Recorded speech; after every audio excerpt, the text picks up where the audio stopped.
Good evening.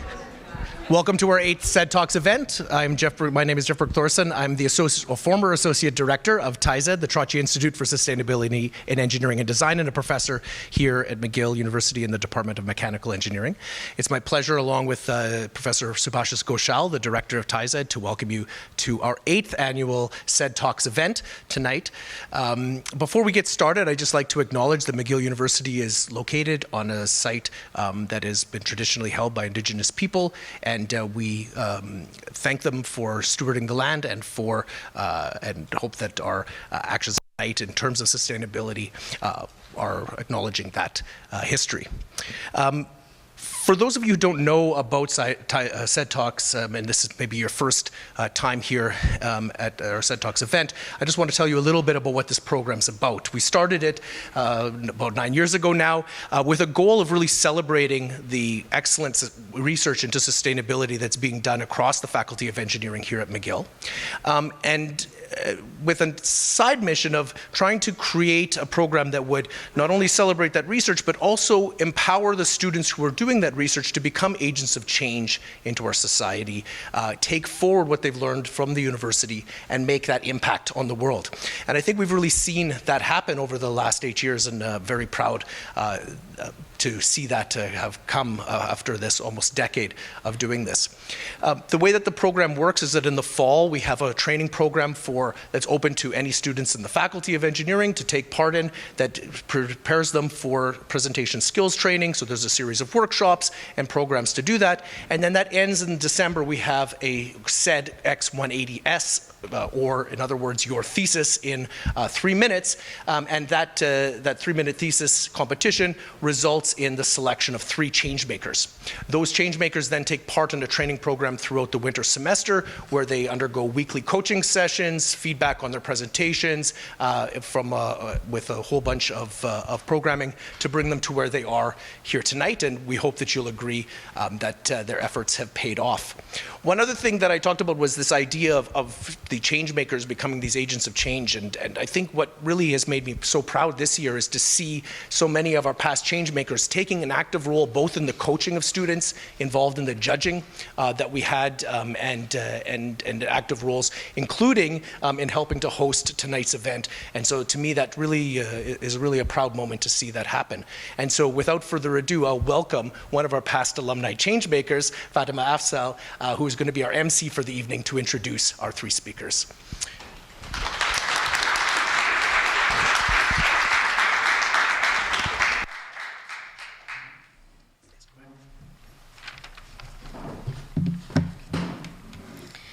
Thank you, Jeff, for the introduction. I'm Fatima Afzal, a Ph.D. student in Department of Civil Engineering under the supervision of Professor Dominic Frigon. And being a changemaker last year and having gone through this training process has not only helped me see my research in different angles, but also see presentations with little less fear. And this year, having got an opportunity to be on the other side of the table to help train the next cohort of changemakers has definitely made me more appreciative and grateful of this amazing opportunity that TESE has created to promote sustainability.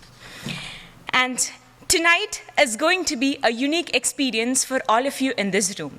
Because in this journey of exploring sustainability, we might travel back into the past, or we might even trace back our path to nature in finding inspiration. And that is how we would realize that sustainability is embedded in what is actually already around us. A few words about the format of today's event. We'll be having 3 speakers who would be presenting their research for about 15 minutes. And if you have any questions for any of our speakers, please wait until the end, because we have a separate question and answer session after all the 3 presentations are over. And in case if you need to leave in between the event, we request you to wait until the presentation is over and do so in between the speaker transitioning period. Before further ado, let's get started with the event tonight. Our first changemaker today evening is Vighi, a Ph.D. student in Department of Bioengineering, working under the supervision of Professor Kodruta Igniam. With Asia, we are going to discover how something small as a yeast cell can help enhance the production of some of the key pharmaceutical drugs.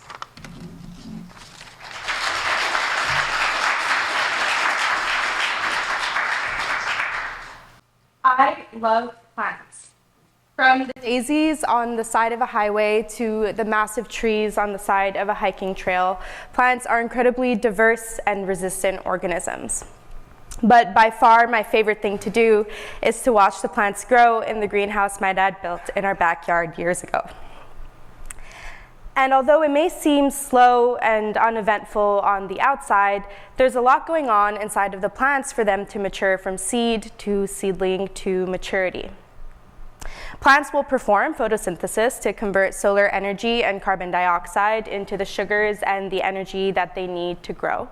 And this allows them to develop and mature as organisms. But of course, for any organism to thrive in their environment, they need more than just energy to grow. And so, although these key processes are part of their central metabolism, plants will also have a specialized metabolism, producing thousands of other low molecular weight compounds. These compounds are typically produced in very low quantities, but they perform very important roles for plants in signaling, in protection, in pigmentation. And for us as people, they have a lot of useful applications as well, in cosmetics, biofuels, pharmaceuticals, as flavors, fragrances, and a lot more. And so today we'll be taking a little bit of a closer look at one of the compounds from this pharmaceutical category, tantranone 2A or T2A, which is naturally found in the roots of a red sage plant as a specialized metabolite produced in very low quantities in that natural host. However, shows a lot of promise in the treatment and prevention of many different cardiovascular diseases. And if we were to try and cultivate enough red sage in order to treat the millions currently living with heart disease, we would need a red sage monoculture covering an area of about 5.5 times the size of Montreal. This is extremely resource intensive and simply unsustainable. Although as a promising compound, of course, we do want to find a way to produce and obtain it. An alternative method that's often posed is chemical synthesis, which allows you to control the pathway. However, as a lot of secondary or specialized metabolites are very complex, controlling exactly which oxygen attachment you're getting at each different position on the molecule can be quite complex. It can be difficult. The process can be expensive. And so we need another alternative mode of producing this, which is hopefully more sustainable for the long term. And that brings us to my project, where I'm engineering yeast cells to produce tantranone 2A. Once you engineer a strain that can produce our compound of interest, which it does not naturally produce, we can really optimize and scale up production to increase yield and develop that more sustainable mode of getting this compound. And so you may be more familiar with the yeast I'm working with, Saccharomyces cerevisiae, under its more common name, baker's or brewer's yeast. So yes, this is the yeast that's capable of taking sugar and converting that into carbon dioxide and alcohol. And so we'll see this a lot of times being used in beer production or to raise our bread dough before we bake it. And sometimes what we don't often think about when we're doing these processes is that what we're tapping into here and what we're really taking advantage of is the yeast's central metabolism. And so this means that all of this production is very intricately linked to the yeast cell's growth. And as the yeast cell replicates, if we rewire those natural metabolic networks within the yeast cell and tap into even their specialized metabolism to obtain other targeted compounds that we've engineered them to make, we can link that growth with production of our compound of interest. And that's what we're trying to do in my project. And so just to recap what we've seen so far, number one, I love plants. And plants produce a bunch of specialized metabolites, all these compounds which we use already in our daily activities. 2, T2A is my target compound of interest, a compound that hasn't been tapped into yet in terms of large-scale production because of issues with obtaining it from its natural plant source. And 3, now we're going to be looking at how I'm engineering the yeast cells to produce T2A. So the first thing we need to kind of establish when we're discussing the production of any compound in a cell is how do we get from compound A to compound D? Well, if we think of it as a sort of factory's production line, you can imagine that within a cell there's all of these biological machines. And as compound A goes into the first machine, it'll come out as compound B. B will go into machine 2, come out as compound C, which will then go into the third machine and come out as compound D. And for those of you who might be more familiar with biological terminology, of course, these biological machines that I'm talking about are enzymes, which are a type of protein found within the cells. They take very specific compounds and shoot out other very specific compounds. They're a very precise approach. And specifically, the enzymes that I work with in my project, many of them require these specific environments in order to function correctly. In my case, lipid membranes. And you can think of membranes as just layers of fat that create separate compartments within a cell with very specific environments. And if you don't have those environments, the proteins will not fold correctly and they will not function correctly. Think of the effects if you were to take some milk and throw it into vinegar and it all curdles up. The same thing will happen to these proteins. They need this lipid environment. And so within a cell, as within our body as a whole, there are these individualized compartments called organelles, and they're typically bound by these lipid layers, creating these specific areas for specific types of production to occur. The most common membrane-bound organelles, which you might have heard of before, are the nucleus and the mitochondria. And what's really interesting is that if we compare a yeast cell to a plant cell, you'll notice that a lot of those membrane-bound organelles are present in both of the cells. The environments, in many ways, are quite similar. And the key difference there, and the reason why we prefer using yeast cells for production and scaling up of these compounds, is that yeast cells, or yeast as an organism, is a unicellular organism versus plants, which are multicellular. So where it might take a plant years, if not decades, to reach maturity and produce all of the compounds we're interested in, it'll only take a yeast cell 2 hours to reach maturity for 1 generation. So they grow really rapidly. And being a unicellular organism, it's also much easier for us to take a look at the metabolism, which is confined within that one cell versus spread throughout a whole plant, and engineer that and repurpose that. And so if we take a bit of a closer look at the T2A pathway and all the biological machine parts that we know are involved and those that we don't know, you'll see that there are 6 currently identified biological machine parts and 1 kind of black box in the process, where we don't really know exactly what's happening. And so we start with some 5-carbon compounds, which are present naturally in both yeast and plant cells. They go into the first machine, where they combine into 1 long 20-carbon compound. These go into the second machine, where 2 cyclic parts of the structure will begin to form. That goes into the third machine, which then adds on a 3rd ring to the compound.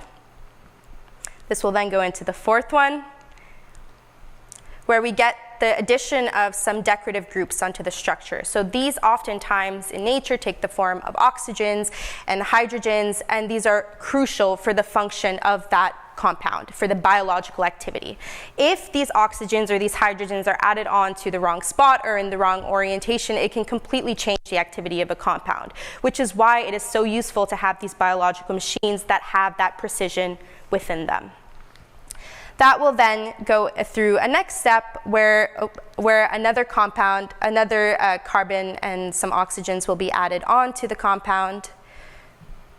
Wait till we get there. There we go. And then we're not quite sure what's happening, but this group that's highlighted here, somehow within the cells, will then lose that, within the plant cells, will lose that group that was just added to produce our final precursor before T2A.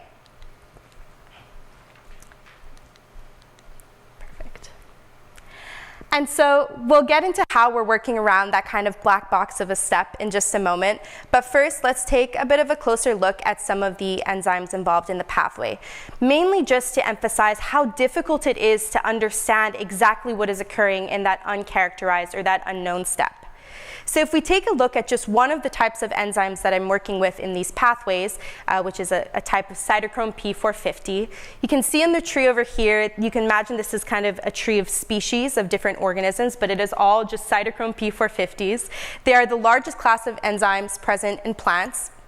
And the diversity of just that one class of enzymes is really reflected in its name. So in the same way that we would name animal species, we name genes and enzymes that they encode for. So you can see in CYP76 AH24 that CYP corresponds to its superfamily, 76 the gene family, AH the subfamily, and 24 the individual gene. So there's a lot of cytochrome P450s, which can make understanding exactly what's happening in that portion a little bit difficult. And so in the first portion of my project, I transferred and collected all the genetic information and coding for the known biological machinery from the original plant organism into some yeast cells. This is typically done by putting the genes and coding for those enzymes into circular plasmids. These are just circular strands of DNA which facilitate that transfer of information.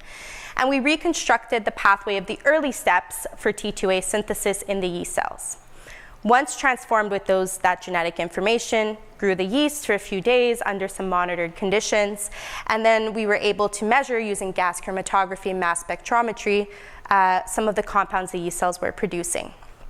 And each peak on this chromatogram over here corresponds to a different compound. And so from this, we could confirm that now the yeast cells were producing some early precursors in that pathway, which they did not naturally produce prior to our introduction of the biological machinery. And so, of course, so remember, there is that unknown step that we need to find a way to work around. And so our general approach for this portion of the project is to do something called in vivo directed evolution, which is essentially when you engineer the cells to perform evolution, which usually is over the course of thousands of years, but on a much smaller time scale because of their rapid growth. And by targeting this evolution with specific evolutionary pressures and growth systems that we've engineered for the cells, we can introduce enzymes as part of that pathway, biological machine parts that have been repurposed with little additions and little changes on their parts, different variants. And then the next steps of my project will be able to analyze some of those variants that we obtain and the different, using gene sequencing, more chromatographic analysis, and from there be able to determine if we've moved anywhere closer to T2A production in the yeast host. And so I just want to take a moment to really emphasize how incredible of a process this is, really, when we think about it. We've taken an organism, given it the information from another organism on how to produce something. Furthermore, this approach that we're developing is trying to find a way to work around the unknown parts of that pathway as well. And what's so incredible about fermentation with yeast and tapping into their metabolism is that you don't depend on these petroleum-derived chemical synthetic products. And you get that specificity from biological systems like plants and their machinery without any of the large land use and without any of that resource-intensive nature.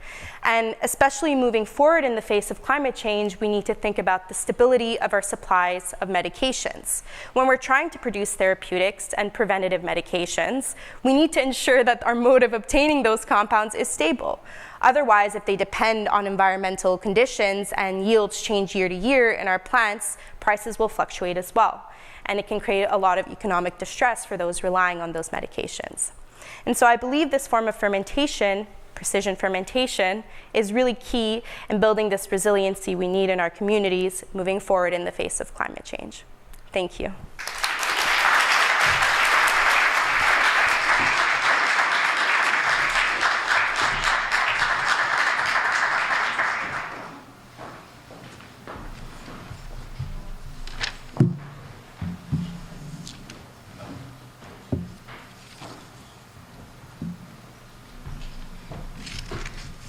Thank you, Asya. Next up on stage tonight, we have our changemaker, Faezeh Pazoki, a Ph.D. student in the Department of Civil Engineering under the supervision of Professor Jingxia Liu. Tonight, Faezeh is going to show us how clay can be the superhero in our lives by help removing forever chemicals from the environment.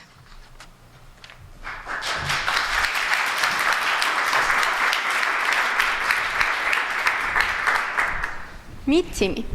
He's a typical 5-year-old living in a small town. Just like any other kid his age, Timmy is full of energy, curiosity, and dreams of superheroes saving the day. But there is something not quite typical about him. His blood contains a very high concentration of a certain chemical. These chemicals are known as per- and polyfluoroalkyl substances, or for short, PFAS.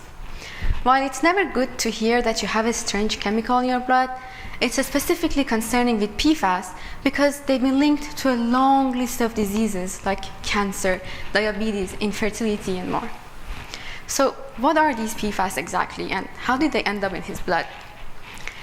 PFAS are a group of synthetic compounds that were first introduced in 1940s. Today, this group contains over 15,000 different compounds, and their main characteristic is their long carbon-fluorine bond chain. The carbon-fluorine bond in a PFAS molecule is the strongest organic bond, giving them the incredible stability and very high thermal resistance. But it doesn't end there. PFAS are hydrophobic and hydrophilic at the same time and can repel water and oil simultaneously.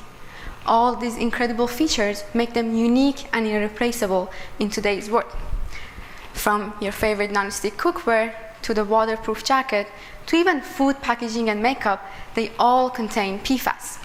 But Timmy doesn't use this product any different than us. So how did he end up with such high levels of PFAS in his blood? The answer lies in a surprising source: firefighting foams. Firefighting foams are essential tools in modern world, but they also rely very heavily on PFAS. Because of its unique high thermal resistancy, they're ideal for these applications.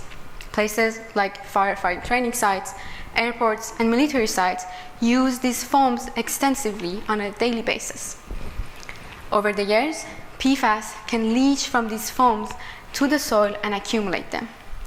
The very stability that I keep mentioning, the very strong carbon-fluorine bond have come with an unintended consequence. These molecules do not break down in the environment. Once they're released to the environment, they're going to stay there forever. That's why we also call them forever chemicals. While some of the PFAS compounds are mobile and will move to the water bodies, some others are very soil-bound and can stay in the soil for thousands and thousands of years to come. They can act as an infinite source of water contamination. Unfortunately, this is exactly what happened near Timmy's town. A former military site used these foams extensively for many years and has resulted in PFAS accumulation in surrounding soil. PFAS has now leached into their drinking water, and they have been drinking the PFAS contaminated water. In Canada and almost everywhere else in the world, there is no drinking water regulation for most of the PFAS compounds found in firefighting foams. That's why the elevated levels of PFAS in their drinking water went unnoticed. So, what are our options? How should we stop this issue? Traditionally, when dealing with persistent organic pollutants, we have a few options. We can dig the contaminated soil, move it somewhere, store it safe. But the extent of contamination is too large for that to be a reliable option. We can also add very harsh chemicals to the soil and degrade all these contaminants on the spot. But they happen to be ineffective for PFAS, and also they usually have a very large environmental footprint and can harm the ecosystem. Lastly, we can clean the contaminated water, but as I mentioned, that only ends up to be a never-ending treatment process because of the amount of contamination that's out there. So, what are other options? Enters the hero of our story, clay minerals. Abundant, affordable, and very often underestimated, clays can be very useful. We've been using them for many, many years, from the ancient pottery to modern building blocks, but there are way more than that. This is how a clay mineral looks under a very strong microscope. They're made of thousands and thousands of tiny, tiny crystal layers. These crystal layers are mainly made from aluminium and silicon, but they sometimes have other materials in them as well. I am using an iron-containing clay mineral to solve this issue. In the lab, through some chemical processes, I reduce this iron to activate it. So once the clay is added to the environment, it becomes to the proximity of PFAS, but also oxygen. The iron inside the clay mineral reacts with the oxygen and produces something called hydroxy radicals. In chemistry, we call something a radical when it has an unpaired electron. These molecules are very strong oxidizing agents, meaning they're willing to do anything to pair that electron, to fill that gap. So in the environment, the hydroxy radicals are going to attack PFAS molecule. They're going to get their electron from the weaker bonds in a PFAS structure, and as a result, break that into smaller pieces. These fragments are now mobile and can be washed away from the soil. In the lab, I reduce the iron, I activate it through some chemical processes, but in the environment, there are some microorganisms that can do this for us. So once we add the clay to the environment, we don't really need to do anything. It can continue producing hydroxy radicals and activating the iron on a cycle, breaking all those PFAS compounds and leaving the soil clean. But I see some skeptical faces in the crowd. It looks like I made the situation even worse for Timmy. All these PFAS compounds were sitting in the soil, and I broke them and released them into the water. Well, you're right, but don't worry about it. Madam Clay has another solution in her pocket. This time, it's called sorption. I'm studying a specific clay that's commercially modified with a specific polymer inside its structure. The polymer has two jobs. One, it introduces some PFAS-specific sorption sites that acts like hooks and attach to a PFAS molecule. Two, it increases the distance between these layers just enough so that PFAS molecules can fit inside. So when we add these modified clays to the water, all these PFAS compounds are quickly sorbed and stuck inside these interlayers. Let's look at some of my results. We see that modified clay can remove 100% of PFAS from water in only a few days. To put this into context, modified clay is far superior than other popular sorbents in the market, like biochar and activated carbon, and it's very comparable with ion exchange resin, while being way cheaper than that. One very important factor to consider when we're talking about sorption in a real environmental condition is the presence of salts and organic matter and other co-contaminants. It never happens that we have water and our target compound. There's always something else in the environment. There are salts, as I mentioned, and other stuff.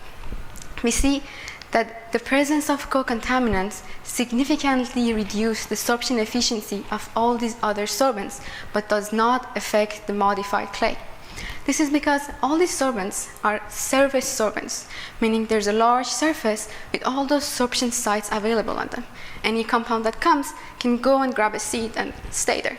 But with modified clay, because of its layered structure, these sorption sites are reserved for PFAS inside the layers, and those co-contaminants, like organic matter, are often too big to enter those layers.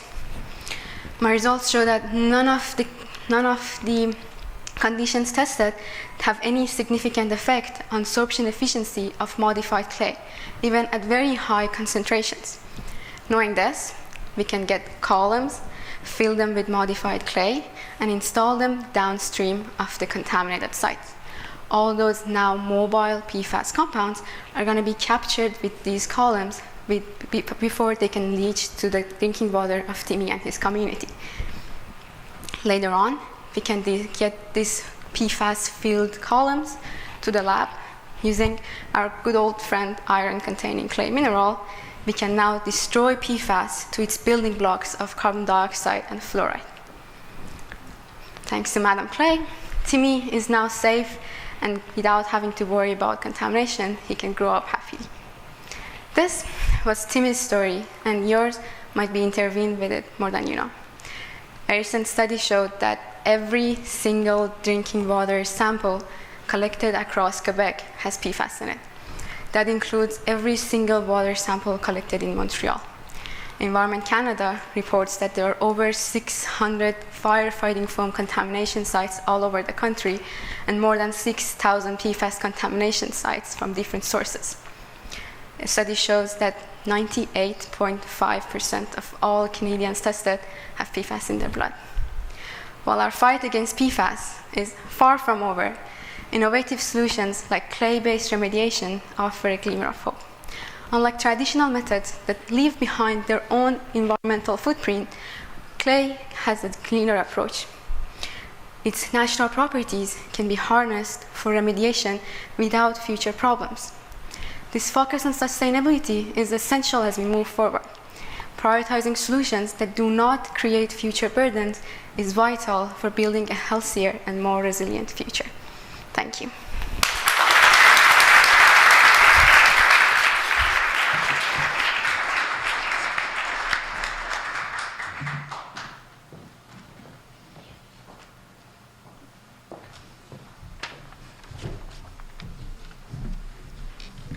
Thank you, Faezeh. Next up on stage, we have our final speaker for tonight, our changemaker, Anna Halepaska, a PhD student in the School of Architecture under the supervision of Professor Salman Craig. With Anna, we are going to take a look at our architectural marvels of the past to help find solutions to our heat recovery problems of the future.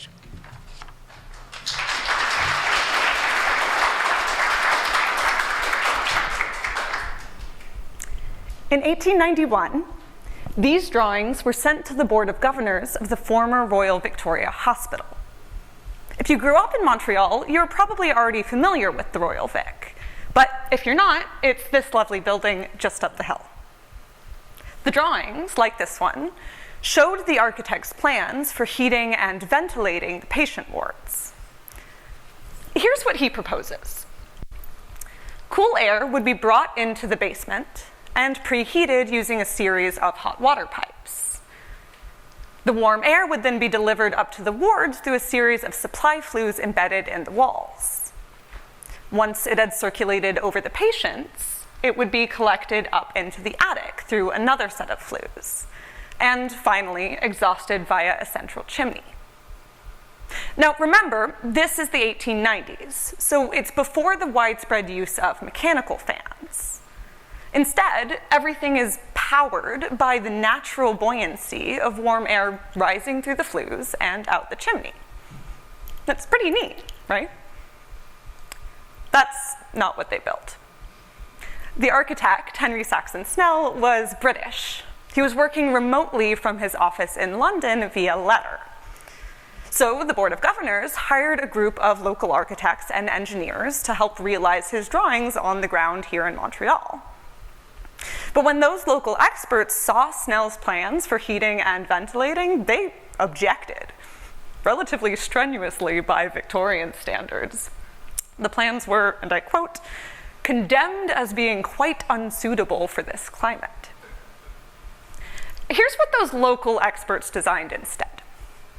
Cool air is still brought into the basement, heated using a series of hot water pipes, and delivered up to the wards through supply flues. But instead of being exhausted via the attic, the stale air is brought back down to the basement. It's collected into this long extraction trunk which ran the length of the basement, leading to that same central exhaust chimney. Why? Why draw air downwards? What makes this plan more suitable for Canadian climate? It's actually an answer to a common Canadian problem. Frozen pipes. In Snell's plan, on the right, cold air is introduced directly to the hot water pipes, which would have condensed and frozen in sub-zero weather. And surprisingly today, that feels pretty common again, despite the rest of this winter. That would halt operation and risk patient lives. So the local experts used exhaust energy to keep that from happening. On its way to the exhaust chimney, the warm exhaust air would pass its heat to the brick walls of that long extraction trunk. Those walls would then pass their heat to the cool incoming air in the basement. So that air is preheated before it reaches the radiators, and using energy that otherwise just would have been lost to the atmosphere with the ventilation stream. Now, remember, there's no fans involved. Everything is powered by the buoyancy of that exhaust air. So to make up for that lost energy that's transferred to the basement, the smoke flue for the central furnace, which was already being used to heat the hot water for the pipes, was run through the same chimney as the exhaust, boosting the flow with another source of waste heat. Now, if there are any mechanical engineers in the room, you may have realized that's heat recovery ventilation by Canadian engineers in the 1890s, before widespread electrification or mechanical fans. We do estimate that the efficiency was probably low due to low performance materials of the time, but it didn't need to be much. Unlike modern high-performance heat recovery ventilation, this innovation wasn't focused on energy efficiency, really. It was just focused on keeping the pipes from freezing and maintaining a healthy ventilation rate for the hospital. And importantly, we've simulated that that scheme would have provided a ventilation rate of between 40 to 60 liters per second per person, or between 3 and 4 fresh air changes per hour. To put that in context, our current ASHRAE standard for patient rooms in hospitals is 4 air changes per hour. And they're doing this with one of the earliest examples of heat recovery known today. I mean, if you've thought about heat recovery ventilation, and I realize that most of you probably haven't, you assume it's a 20th century invention, that it's reliant on mechanical fans and ducts and compact modern heat exchangers. But notably, and really inspirationally for an architect like me, the heat exchanger at the Royal Vic isn't a compact device. It's not tucked away in a mechanical room or an attic somewhere. It's the long brick wall of the extraction trunk. It's this spatial sequence of cold basement and warm exhaust. It's embedded into the architecture itself. So, if that ventilation system is so inspirational, let's be inspired by it. What I've done is reconfigure that natural heat recovery loop for a modern building. It starts with these 3 spaces. They share a ventilation stream that's driven by buoyancy from the high vent in the final space. The flow remains stable so long as the buoyancy in that space is enough to overcome the resistance from the previous ones. The second room is actively heated, but the other ones aren't. That generates a cascade of temperatures as energy is carried into adjacent spaces by the ventilation stream. So you have a cold first space, a hot second space, and a warm third space. But Anna, that's not heat recovery. Look at all the energy being lost from the exhaust. Like the Royal Vic, you fold the building around itself to bring the warm intake, or the warm exhaust and cool intake together. Heat is recovered from that exhaust, transferred to the intake across the shared partition. Again, no ducts, no fans, just a careful spatial arrangement and the fabric of the architecture. And this is only one potential spatial configuration. There are many, many, many others. In my research, I use physical experiments to characterize the thermal performance of those natural heat recovery loops. The models are fairly small, around 1 meter high, but the dimensions and heat input are scaled on fluid dynamics criteria, so the small-scale flow mirrors that of a full-scale building. That way we can make both qualitative and quantitative observations about its behavior. They visualize the flow using a technique called background-oriented Schlieren. I realize that series of words sounds wild. It's related to digital image correlation, if that's more familiar. But essentially, it allows me to visualize heat-driven flows that would otherwise be invisible to the naked eye. So, for example, the visualization on the left is a hot plate that's just a few degrees above ambient temperature. And the visualization on the right is that same hot plate at 30 degrees above ambient temperature. You can see the difference in the flow behavior. With all that primed, here's the proof of concept.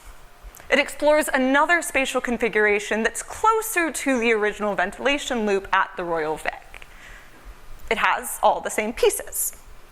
There's an intake, a basement, a heated space, an exhaust trunk that's carrying air through the basement, which will be hot if there is no heat recovery, and will cool down as heat is recovered, and a chimney. Performed 2 versions of the visualization. The first is a control, where the space carrying the exhaust through the basement is insulated. If we zoom in on that basement space, you can see that there's really no visible plumes in the basement, because there's no significant heat transfer happening between the exhaust stream and the intake. In the second version of the experiment, that space operates like a heat exchanger. This time there are visible plumes, as heat is being transferred from the warm exhaust to the cool intake. Nevertheless, despite the loss of driving energy from the exhaust, which is pulling air through the loop, the exhaust plume on the top right remains stable. And really the smoking gun, as it were, for heat recovery is the temperature of those exhaust plumes. In the control, the temperature of the exhaust is comparable to the warmest point in the system. All of that energy is just being vented out into the atmosphere. But in the experiment, the temperature of the exhaust is significantly reduced because all of that energy is being recovered back into the system. We measured a heat recovery efficiency of about 38% for the small-scale model, but other and full-scale configurations could reach up to 50% efficiency, just with a careful spatial arrangement. So that's all really cool, at least in my opinion, and hopefully now in your opinion too. But why is it important? Why do we care about a ventilation system from the 1890s or how it could inspire a building today? Put very simply, we need to build better buildings today. Architects like me have become accustomed to using mechanical systems to heat, cool, and ventilate our buildings, no matter how they're designed or where they're located. And that sounds great, right? We can design whatever we want, like a glass skyscraper in a desert, and then turn around and ask a mechanical engineer to make it comfortable. And in hindsight, I'm really sorry for all the stress that we've put you through. Because that design paradigm is also horribly unsustainable. It doesn't just take an enormous amount of energy to heat and cool and ventilate buildings, around 60% of household energy use on average. It also takes an enormous amount of infrastructure. Think about all the fans, compressors, refrigerants, and the miles of supply and return ductwork.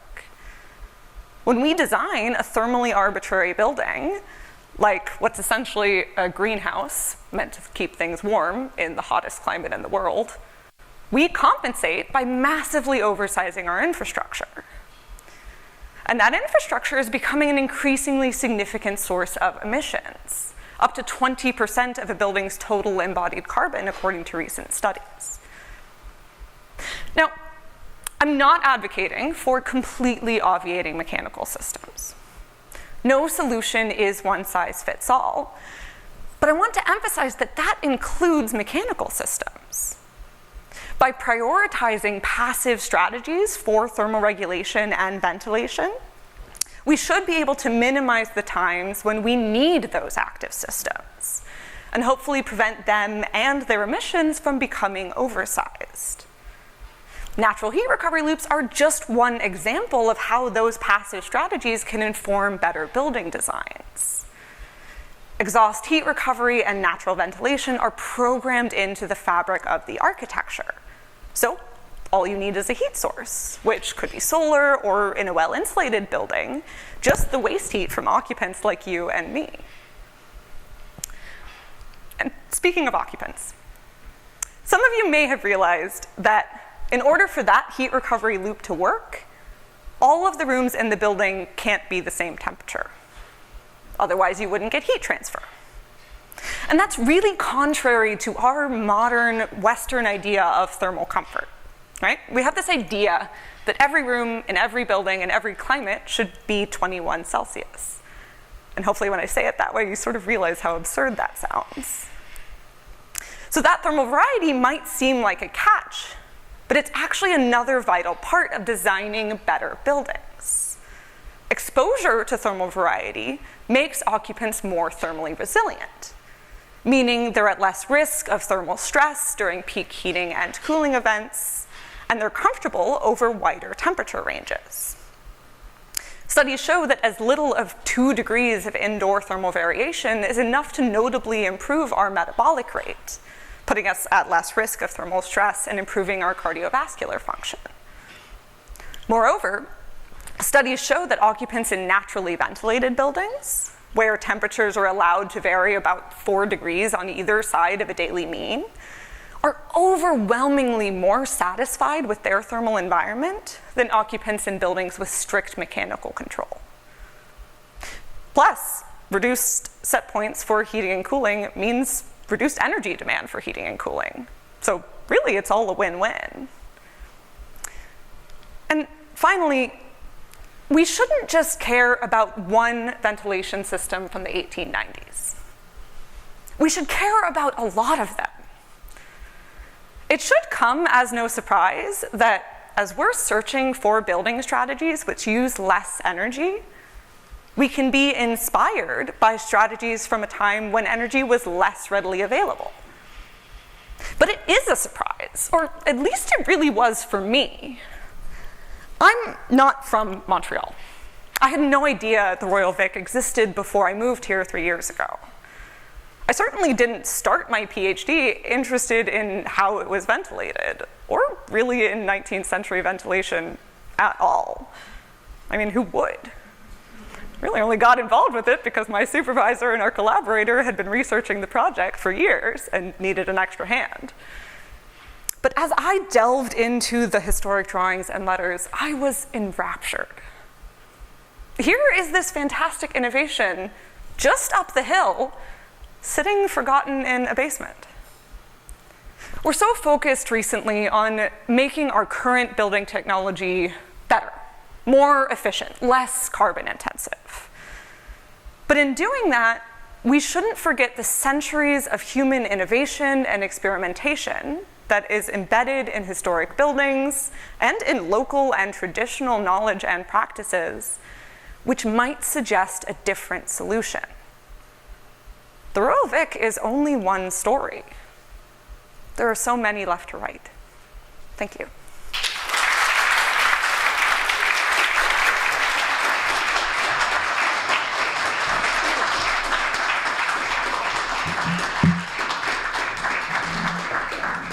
Thank you, Anna. I now request all the 3 changemakers to be up on the stage. Once again, a huge round of applause to all the 3 changemakers.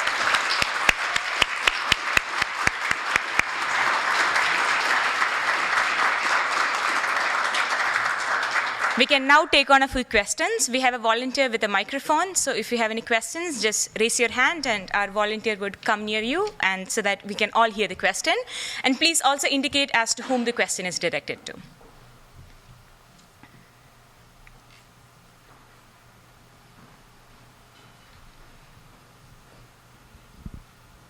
Thank you to all 3 of you for excellent presentations.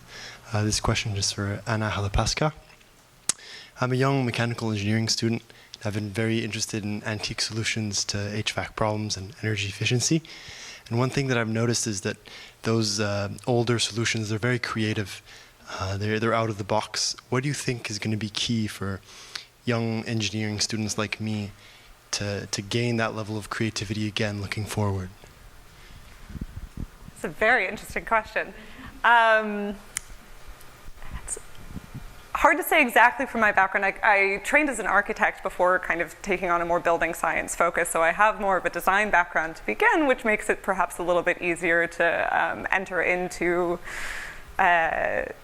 maybe the more creative side of solutions. But I think the main thing with any kind of sustainability problem in general is just being open to attempting different solutions rather than attempting to make our current solutions more efficient. Again, like I kind of said at the beginning or the end of my talk, there's quite a focus, especially in engineering departments, on improving efficiency of existing technologies, which is of course extremely important and has been extremely important in building technologies, making operational systems more efficient. But at a certain point, we just have to try something new. So a willingness to experiment, a willingness to revisit historic solutions or revisit natural solutions might just suggest something else. Thank you.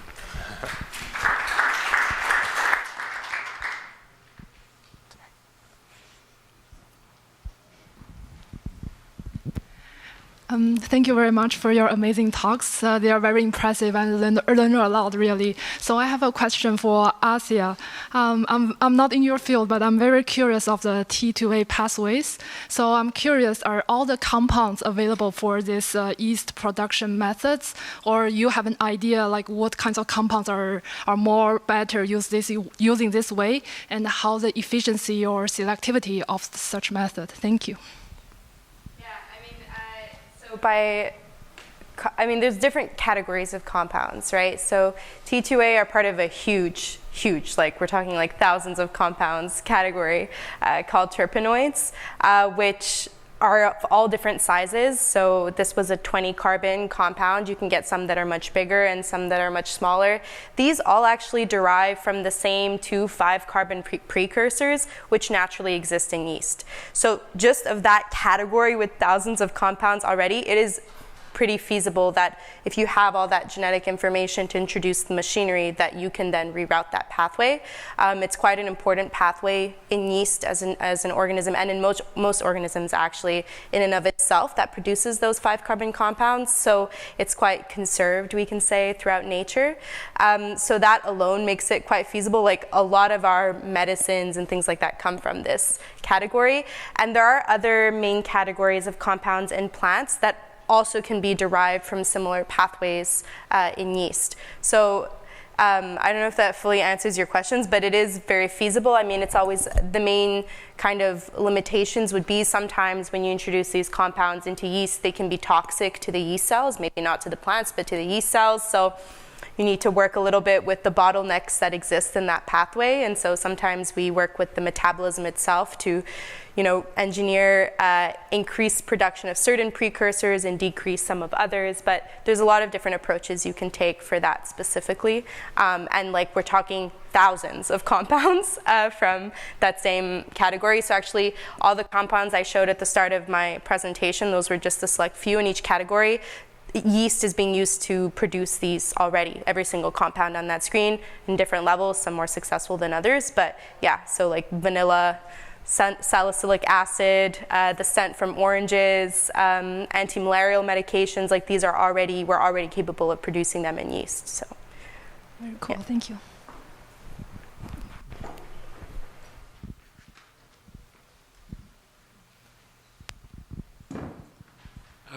Well, I have a question for the second speaker, Faezeh Pazoki.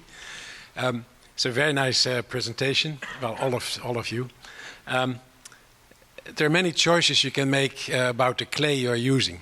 Yeah, you have clays which have an enormous large surface area per plates, like montmorillonite, but they are hard to exfoliate. Then you have kaolin, which has thicker plates, less of a surface area. What are your thoughts about how to choose the right optimum clay for your application? For the first part that I was talking about, the degradation of PFAS compounds, I'm personally using a montmorillonite, a smectite structured clay. It's a very standardized clay because it's a proof of concept. So we're using clay minerals that you can get standardized samples from, like from a lab. Your mic. For the second part, the sorption project, it's a bentonite clay.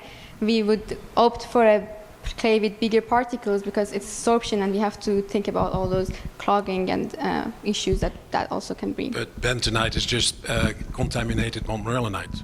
So it's bentonite, but the addition of the modification with polymer inside it, we can control the size of the clay particles, and it comes in different sizes. So that's what we're using for sorption.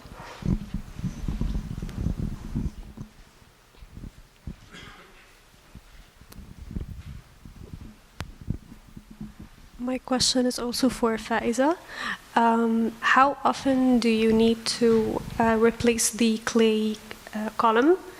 And is it intended to be used on site, like you said, on the river site, or on a water treatment plant, as a treatment unit? Modified clay can be used for a treatment plant as well. The model I showed is a permeable reactive barrier that's installed in a groundwater system. but it has been used as a drinking or as a wastewater treatment process, as a step in a process train as well in a real environment, actually. So both can be the answer. Hi, thank you all for the presentations. They were really exceptional. My question is specifically to Anna. I was wondering, so the old Vic hospital there is being like renovated now. Do you know if they intend on kind of like keeping this amazing old system, or are they going to replace it with like new technology? That's a fantastic question. So the system that I presented about in the original patient wings was only operational until the early 1900s. We're not 100% sure why they ended up switching to a different system, and we're not actually either 100% sure when that change happened. At one point, there was an elevator shaft inserted into one of the like exhaust chimneys, so probably stopped working at least past then. But so it hasn't been operational in a very long time, and it's unlikely that in the preservation efforts and as they're transitioning to the new Vic that they will reinstall the historic system. But it's a fantastic question in general for kind of historic preservation. Most of the buildings that were built with similar systems, especially in Europe, aren't really meant to work with mechanical ventilation, and there's been a lot of kind of degradation issues as people have tried to adjust historic buildings to modern technologies. So there's a hope that in uncovering some historic systems as well and better understanding how they function, that we can improve those preservation efforts by actually relying on some of the historic systems rather than attempting to force these buildings to work in a way that they really weren't meant for. So unfortunately, probably not with the Royal Vic. I really hope and wish, but hopefully other buildings in the future. Thanks so much. Do we have any other questions for any of the speakers? Make me talk.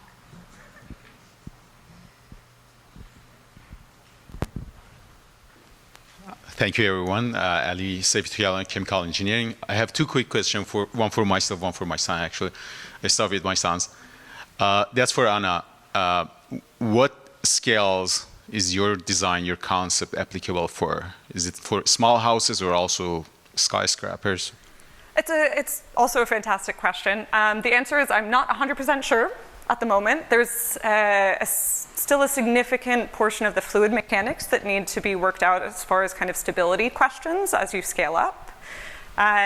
Certainly for small-scale applications, like small-scale residential applications, but it's an open question. Okay, so I quickly move on to the second question. When you talk about the Victoria Hospital, then you showed that the warm air is going down. Yes. So that means there's no other way to just go up, right? Otherwise, it will go up. Yeah, not in the original patient wings. The only return ducts led back down to the basement. There were, in the summer, the ventilation strategy was simply to open the windows. Okay. But in the winter, it was intended, who's to say how they actually operated it, it was intended that the windows would be closed and the only outlet would be back down to the basement and via the exhaust. Thank you. Yeah. Hello. Thank you all for your presentations. I have a question for Asia. So we know like we can produce T2A from using the yeast. So have you been able to produce in the lab? Like what is your efficiency of the production of T2A in the lab? Not yet. It's a work in the process. So we're still figuring out the work around the steps. We've produced some of the precursors. So in general, these modes of production, to give you an idea of yield, it's most commonly in the milligrams per liter. And then you scale up. In industry, you would scale up to like thousands of liters, like if not hundreds of thousands in some cases. And this is where you get your yield from. Some compounds have been produced up to the grams per liter, but I'd say if you want a safe bet, it's within the milligram range. So that's eventually what we would be aiming for. Yeah. And to give you an idea of the treatment too, so that you can understand how much is needed, for a person it's expected that you'd need around, I mean it's early clinical trials for the compound because of the difficulty accessing it, but around 30 to 60 milligrams of the compound per day. So I mean with a few liters you can produce enough for a person, which is great. Yeah. So another question is that do we need to start with any specific substrate to work with the yeast? Sugar. Can come from a lot of different sources. Most commonly in industry they use molasses. In the lab we just use like literally glucose, like sugar that you could buy at the grocery store essentially. But yeah, in industry they use a bunch of different sugar sources. It can be derived from different plants. It can be even the waste sugars from sugar like production facilities. So sugar. As long as it breaks down into a sugar that can be fermented and used by the yeast metabolism, you're good to go. Yeah. Thank you. We can probably take a couple more questions. Thank you very much for your ever so wonderful presentations, varied media and diversity. I enjoyed them all. Thanks very much. My question, though, is orientated to the last study, Anna, because initially I'm an interior designer before studying design and architecture and urban planning. So I'm just wondering if in your study there was an outlook to controlled bacteria. For instance, when someone is sick in a room, in a closed-up room in the winter, there's an accumulation of sick air. We call it, in design world, we call it sick air syndrome. So in this way, I mean, if you have frozen windows, we're not in an ideal climate in the winter. We can't open the window unless there's some kind of a lever, like, you know. So in this process that you've designed there, is there an emphasis on killing bacteria, flushing it down into the basement, mixing it, killing it with hot air, and then flushing it out with cold air and getting it out of the building as possible? What is any emphasis on bacteria? Yeah, absolutely. So especially when it was originally designed in the Victorian era, there was a sort of very oddly similar concern to our current concerns about bad air. That was the primary reason that this ventilation system was designed the way it was, in order to maintain a quite large ventilation rate throughout the year. In a modern application, the primary concern would be the arrangement of spaces, right? So we have a series of spaces that have a shared ventilation stream. So of course any contaminants within one of those spaces could be carried into adjacent spaces. So in a healthcare application, of course you wouldn't want someone with an airborne disease in one of the initial spaces in the ventilation stream. You would want to move them closer towards the exhaust so their contaminants aren't affecting the secondary and tertiary spaces. There's also an ongoing question, again, kind of related to the stability concern, about the role of filtration in natural ventilation. Oftentimes, natural ventilation doesn't have the pressure differences that are necessary to overcome the resistance from adding things like filtration devices into an airstream. But there's always an opportunity, if you need to boost flow for a small amount of time, to add something like a very small mechanical fan. Again, the idea is never to say you can never use mechanical systems, only where they're necessary. So if you need to boost the flow just a little bit with an electrical fan in order to overcome the resistance in a healthcare setting, that's absolutely an application that could be interesting. We can probably take one last question.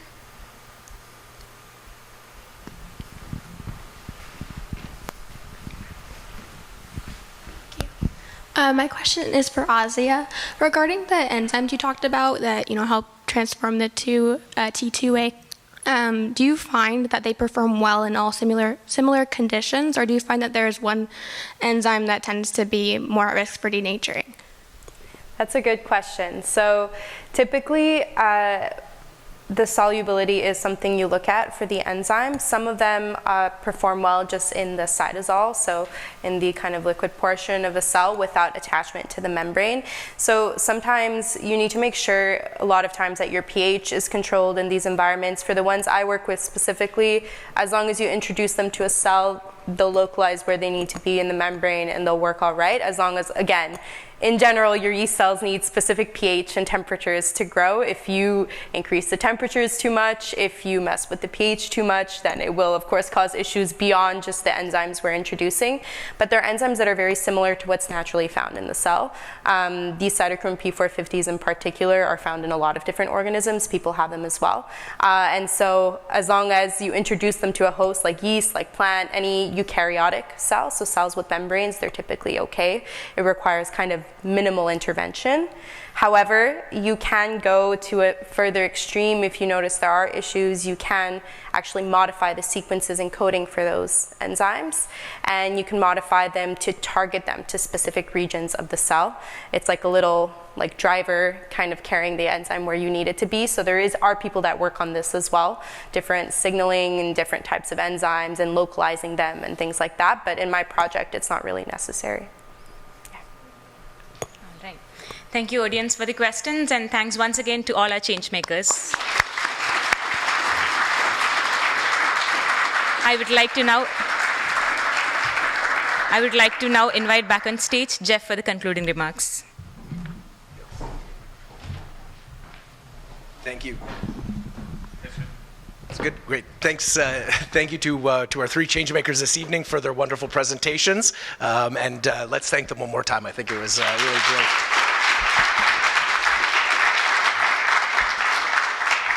I'd also like to thank their supervisors who gave them permission to take part in this program and take them away from the lab for many hours working on these presentations and talks, but I think that the efforts were well worth it. On behalf of the changemakers, I'd really like to thank, first of all, Fatemeh Afzal for her efforts in helping the crew throughout this process this year, as well as the assistance of McGill Skill Sets program, and specifically Andrew Churchill, who started this program with me 8 years ago. It's been an amazing journey that we've been on together, so it's very rewarding. I'd also like to thank, of course, all of the efforts of the TIZED support staff. So that's Monica, Parissa, and Irene in behind the scenes making all of this happen. And of course, all of you for joining us tonight and taking part in this program. For students who are here, graduate students, and you're thinking about this, I really encourage you to think about, what could you do and what story could you tell with your work. And with that, I'd like to say that, really this is just a little snapshot of the research that we're doing at McGill, and I think there's great things going on here across the fields of sustainability, and so I look forward to many more SED Talks in the future, celebrating all of the different topics that we have going on here. Thanks very much.